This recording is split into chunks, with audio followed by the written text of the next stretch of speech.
What's going on, horror heads? It's Rico, and I'm back for another video. Now look, this video is not a reaction video, alright? So for a while, I've kind of strayed away from doing any Scream content videos because I didn't want to get caught up in the algorithm with the anticipation of Scream 7 coming out and all of that stuff. And honestly, I feel like we've been getting way more details than we need to get for the new movie, and so I don't want to be in all of that. I don't want any spoilers, I don't want any more details, I don't want anything. The only thing I want is a trailer for Scream 7, and at that I just want one trailer, okay? I don't need 5 trailers and all of that stuff. I don't want anything to spoil my Scream experience. I want to kind of go into it fresh, and I feel like I say that every time another movie comes out, but then I end up watching all of the trailers and all of the teasers just because I feel like we're just so engulfed in Scream and we just want to know what's happening already. So we get caught up, and so for a while I did not want to do that, so I kind of held off from doing any kind of Scream content videos. I've only done 2, which are ranking videos of the previous Scream movies.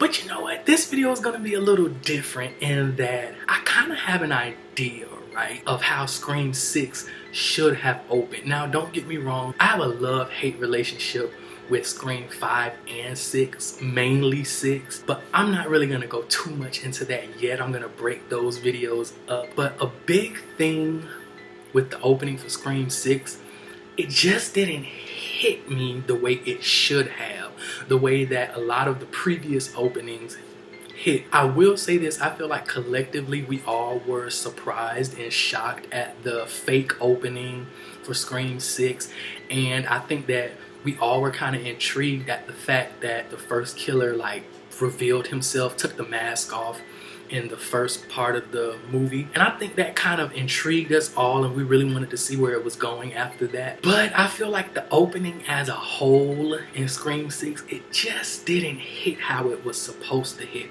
And honestly, now that I'm thinking about it, I think the main reason why is because it's like, okay, it's set in New York, okay? And if you're gonna set a horror movie, especially a horror movie like Scream in New York, then it should have had a more New York opening. And I guess for them, they thought that's what they did, being that Samara Weaving's character was killed in an alley. But alleys aren't necessarily so specific to New York that it couldn't have been done anywhere else, you know what I mean? What I think they should have done for the opening of Scream 6, Samara Weaving's character should have been killed in the subway. That's been like such a big thing for me because I feel like the subway scene in Scream 6 was kind of out of place, and then I feel like they wasted a good scene on Mindy because Mindy didn't even die.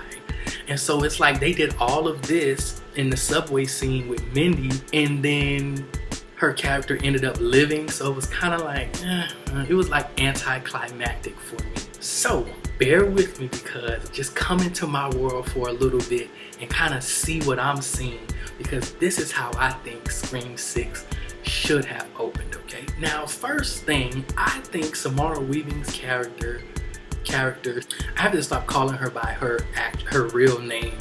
The character's name was Laura. So I definitely think that Laura should have been, on a date, but I think it should have opened with her on her way to the date as opposed to her already being in the restaurant, right?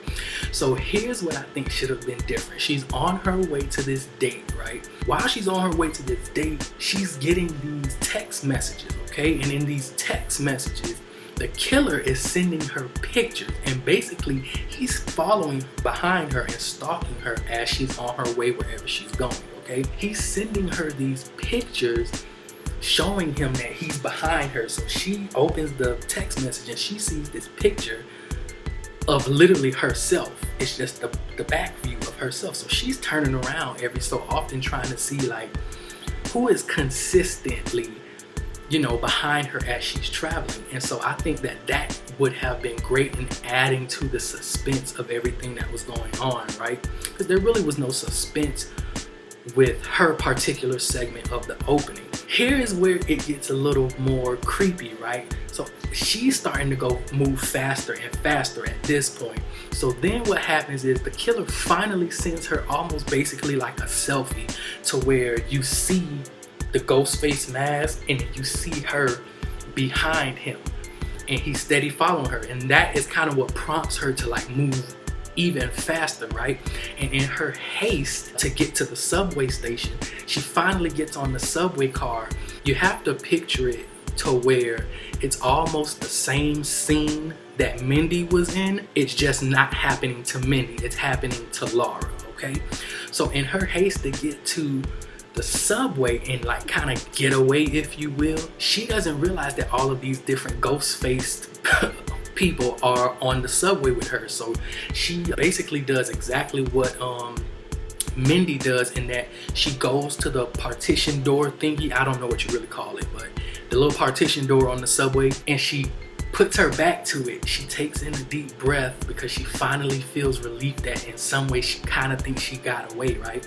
Only to open her eyes and to realize that, bitch, all of these different ghost faces are on the subway with her, okay? She ends up getting another picture from the killer, into where now the subway has already taken off at this point, right? So she thinks she's in the clear. Eventually she gets another picture from the killer to where she sees herself again, but now the killer is inside of the car with her, and that's the view that she sees of herself.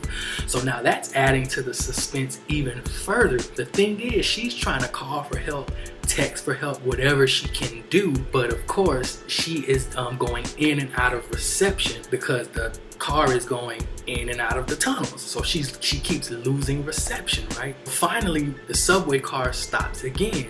She gets off of that subway car and goes into a different subway car when the train gets to the stop. She goes back. She's basically in the same position that she was in the previous car. It's just a different car. So the partition door is behind her once again, okay? Same kind of aesthetic where the lights are kind of going in and out, so she kind of doesn't see what's happening. And this is a major part of how I think this attack should have differed from the attack that Mindy had, because the killer should not have come up right in front of her to stab her. No.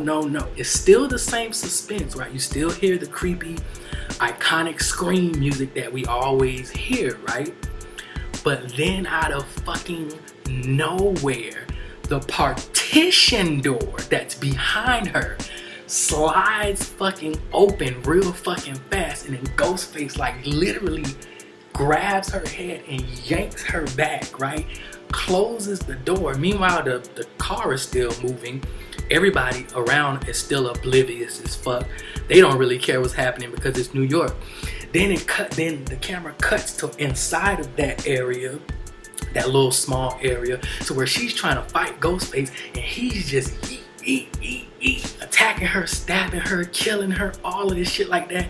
And all of this is happening. You hear the iconic scream score that happens when somebody is getting killed in the beginning, right? And then nobody knows what's happening. Nobody on either side of the car knows what's happening.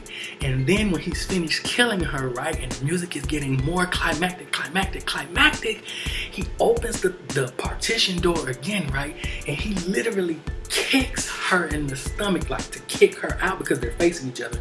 He kicks her out with such force that she almost like flies back, you know what I mean?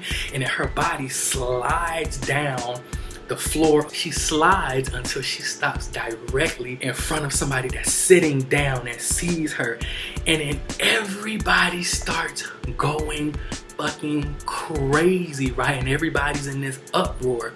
And then Ghostface, he doesn't go into that car that he kicked her in. He goes the opposite direction, right? While everybody's running toward her. So while Ghostface is running this way, everybody is running past him that way, forward. That way they can see what has just happened. And he's escaping out of the back partition door. And then where most of the title cards just do the slash across the screen, I think that knife should have like slashed. I feel like if it's gonna slash this way anyway, I feel like it would have almost made sense to slash into a 6, and then you see Scream 6. And then everything that happens after that is what happens in the regular movie. So Ghostface is basically leaving the subway to get away while everybody is going toward Laura to see what happened and find her dead and gutted all on floor of the subway car. And then as he's walking out of the subway, the camera is still following in front of him. And then you see him just pull the fucking mask off or whatever. And then everything else that happens after that is what happened in the movie pretty much.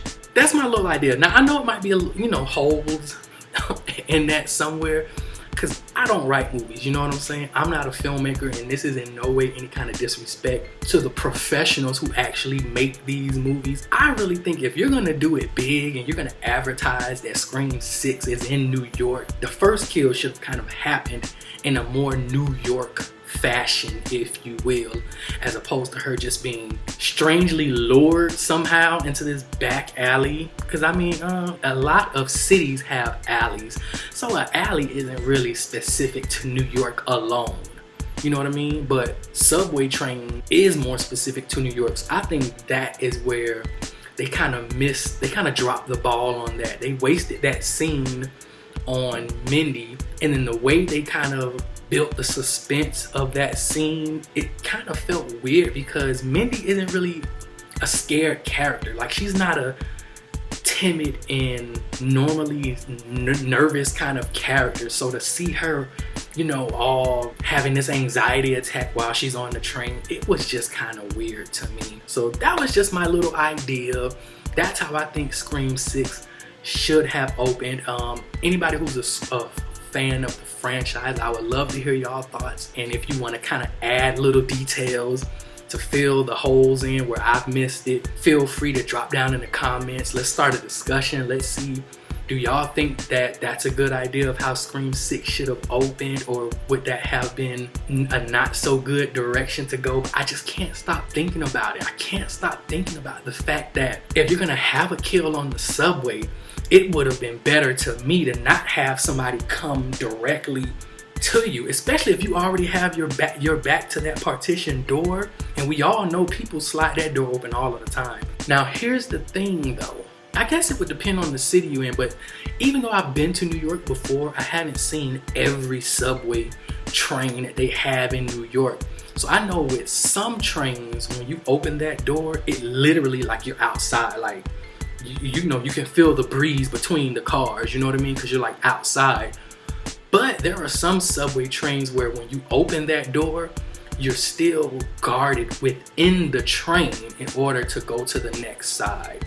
So that kind of may be something that would kind of throw a wrench in that idea.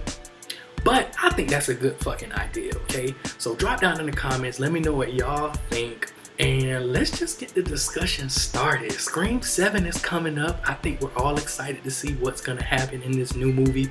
I think that we're all very excited to see the opening kill, who dies in the beginning, and how it happens. You know what I mean? I think that the opening is the thing that we really the opening and the killer reveal, I think, are the two main things that we all kind of collectively look forward to in the Scream franchise. So drop down in the comments below, let me know your thoughts, let me know what you all think, and let's talk Scream. I definitely am going to be posting more Scream commentary videos as we lead up to Scream 7, and I definitely think, even though I've seen every Scream movie at least 200 times, I think that it's time that I start reacting to the Scream movies on my channel, and I think I'm gonna do that very, very soon, maybe a couple more months as we get closer. So alright, horror heads, that was how I think Scream 6 should have opened,